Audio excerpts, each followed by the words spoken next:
চাঁদ রাতের কিছু আমল, চাঁদ রাতে আমরা মনে করি খুব গান টান বাজিয়ে, হ্যাঁ, আমোদ ফুর্তি করে আড্ডাবাজি করে এই ঈদের রাতটাকে পার করে দেওয়া না।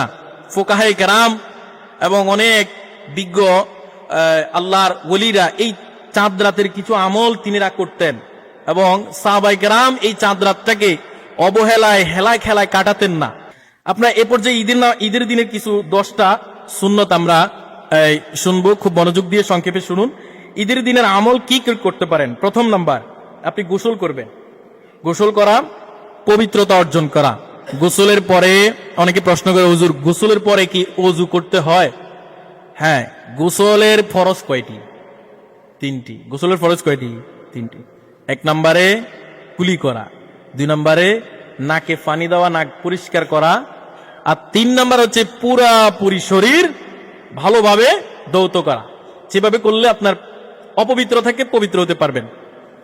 তো এই গোসলের 3টি ফরজ যে আদায় করবে তার ওযু লাগবে না, তার ওযু হয়ে গেছে।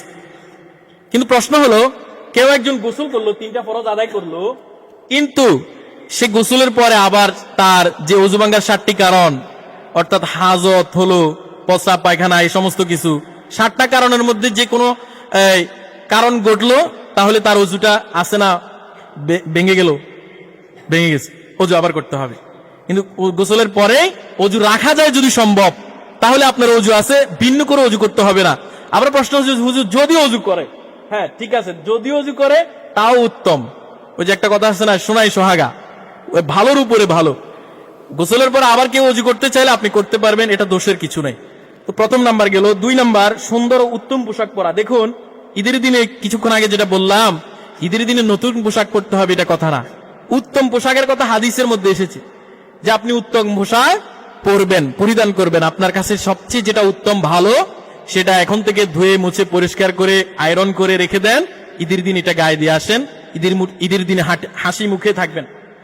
আর আপনার পোশাক যদি পরিষ্কার হয়, তখন আপনার প্রথম যেটা হবে সেটা হচ্ছে আপনার মনটা ভালো থাকবে। কি ভালো থাকবে? মন ভালো থাকবে। 2 নাম্বার গেল। 3 নাম্বার, ঈদগাহের মধ্যে এই ঈদুল ফিতরে কিছু খেয়ে যাবেন, মিষ্টি জাতীয় খাবার।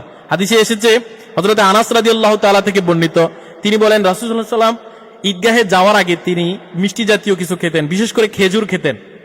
এখন রমজান গেল, অনেকের ঘরে খেজুর আছে না নাই? আছে। খেজুর খেয়ে যাবেন। আরেকটা হাদিসে আছে তিনি বেজোড় খেজুর খেতেন, 3টা 5টা এরকম বেজোড় খেজুর খেয়ে আপনারা ঈদগাহে যাবেন। সাথে সেমাই খাওয়া যাবে না? প্রশ্ন আছে ভিতরে। হ্যাঁ খাবেন, মিষ্টি জাতীয় তো খাবেন, খেয়ে যাবেন। কিন্তু ওই কোরবানি ঈদটা একটু আলাদা, ডিফারেন্ট। 3 নাম্বার গেল। 4 নাম্বার, সদকাতুল ফিতর আদায় করবেন। অবশ্যই সদকাতুল ফিতর আদায় করবেন। আর 5 নাম্বার হচ্ছে তাকবীর। তাকবীর দিয়ে যাবেন, আল্লাহু আকবার আল্লাহু আকবার, এভাবে করে তাকবীর দিয়ে আপনারা ঈদগাহের মধ্যে যাবেন। আর এক রাস্তা দিয়ে যাবেন, অন্য রাস্তা দিয়ে আসবেন। এটা হচ্ছে 6 নাম্বার।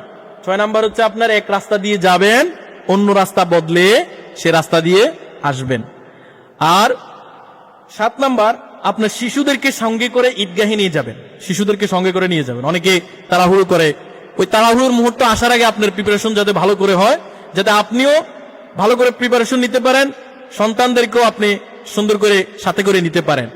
নিয়ে যার বাচ্চাটা সাথে রাখার চেষ্টা করবেন, যত সম্ভব তাকে একটু বুস্ট টুস দিয়ে, হাতে কিছু দিয়ে, কোন রকম যাতে আওয়াজ না করে ওটা চেষ্টা করবেন। যদি আওয়াজ হয়ে গেল তাকে বাড়িতে ফাটিয়ে দেন না, যতটুকু সম্ভব রাখার চেষ্টা করবেন, কারণ এটাই হচ্ছে তালিম। 7 নাম্বার গেল। 8 নাম্বার হচ্ছে পায়ে হেঁটে ঈদগাহে যাবেন।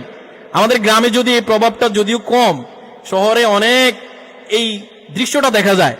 ঈদের দিনে বাইকে করে, বিভিন্ন গাড়ি চড়ে ঈদগাহে যাইতে চেষ্টা করে, দূরে ঈদগাহে নামাজ পড়ে। কে আপনাকে বলছে যে দূরে পড়ার জন্য? আর যদি দূরেই পড়েন তো আপনি ফজরের পরে রওনা দেন, ঠিক না? হেঁটে যেতে হবে, এটা হচ্ছে শর্ত। হেঁটে ঈদগাহের মধ্যে যাবেন। সুয়াব করে গাড়ি নিয়ে, বাইক নিয়ে যাওয়া, আপনি বলবেন সৌদি আরবে যায়। আরে সৌদি আরব দলিল না, আপনি আসেন হাদিসে মুবারাকা থেকে দলিল নিয়ে যান। রসুল বলছেন পায়ে হেঁটে ঈদগাহে যাওয়া সুন্নত। অতএব রসুল এটা বলে নাই সৌদিরা গাড়ি দিয়ে যাবে তোমরাও গাড়ি দিয়ে যাও, এটা বলছে? বলে নাই। এজন্য সৌদি আরব কোনো দলিল হতে পারে না। আপনি হেঁটে ঈদগাহে যাবেন। আমাদেরকে আল্লাহ পাক হেঁটে ঈদগাহে যাওয়ার তৌফিক দান করুক, বলুন আমিন। 9 নাম্বার, খুশু খুজুর সহিত ঈদের নামাজ আদায় করবেন। আজকে একটু সময় নিচ্ছি, সময় চলে যাচ্ছে, ক্ষমার সুন্দর দৃষ্টিতে দেখবেন, যেহেতু বিশেষ একটা দিন। 9 নাম্বার, আপনি খুশু খুজুর সহিত ঈদের নামাজ আদায় করলেন। হযরতে আবু সাইদ খুদরি রাদিয়াল্লাহু তাআলা থেকে বর্ণিত, তিনি বলেন রাসূলুল্লাহ সাল্লাল্লাহু আলাইহি ওয়াসাল্লাম ঈদগাহের নামাজের, ফরজ নামাজের আগে কোনো নামাজ পড়তেন না। খেয়াল করবেন, ফজরের পরে ঈদের নামাজের ওয়াজিব নামাজ 2 রাকাতের আগে, এই মাঝখানে কোনো নামাজ নাই। কিন্তু ফরজ ঈদের নামাজের 2 রাকাত যে নামাজ আদায় করলেন, ঈদের নামাজের পরে আপনি বাড়িতে এসে, ঈদগাহে থেকে বাড়িতে এসে 2 রাকাত নফল নামাজ আদায় করবেন। এটার খুবই গুরুত্বপূর্ণ। 2 রাকাত নফল নামাজ আদায় করবেন, আপনার ক্লান্তি, স্বস্তি সবকিছু দূর হয়ে যাবে। আপনি আলহামদুলিল্লাহ জামাতে নামাজ আদায় করতে পারলেন, এটা একটা শুকরিয়া। তারপর 10 নাম্বার, আপনি যে কাজটা করতে পারেন, যা কালকে, আগামীকাল ঈদের দিন, 10 নাম্বার, আপনি ঈদগাহ থেকে ফিরে, এটা বললাম, খুশুর সঙ্গে নামাজ, ঈদের নামাজ আদায় করা, পরবর্তীতে এসে 2 রাকাত নামাজ আদায় করা, এটা হচ্ছে 9 এবং 10 নাম্বার। এই 10টি আমল আমরা ঈদের দিনে করব। এর ভিতরে, এই 10টির ভিতরে পিকআপ নিয়া, ডেকসেট নিয়া, সাউন্ড বক্স নিয়া কোথায় যাওয়া, কি হুজুর কি বলছে, বাজিয়ে মানুষকে অস্বস্তি দিয়ে ঈদের আনন্দ করা বলছে, তাহলে আমরা যাতে এগুলো থেকে বিরত থাকি। ঈদের দিনের সুন্নত ওটা না, ওটা নোংরামি। বিবেকবান মানুষ যে কেউ বলবে এটা নোংরামি, এটা আপনি করবেন না, এবং সমাজের কেউ করতে চাইলে বাধা দিবেন। কোন এডুকেটেড সোসাইটির কাজ এমন হতে পারে না যে গরুর মতো গাড়ির মধ্যে উঠে লাপালাপি করা। গরু তো লাপালাপি করে না, গরুকে বেঁধে টেঁধে রাখে, শান্ত থাকে। কিন্তু ঈদের দিনে কিছু ছেলে পেলে দেখা যায়, আমি এলাকায় দেখি নাই, আমাদেরকে আল্লাহ হেফাজত দান করুক, বিভিন্ন জায়গায় দেখা যায় এই অ্যাক্সিডেন্টের সম্মুখীন হয়, আবার অনেক জায়গায় এটাকে প্রতিরোধ করে। এই ধরনের কোন কার্যকলাপ যাতে আপনারা সাই না দেন, আমি আশা করব। আল্লাহ আমাদেরকে সহিহ সমঝ দান করুক, বলুন আমিন।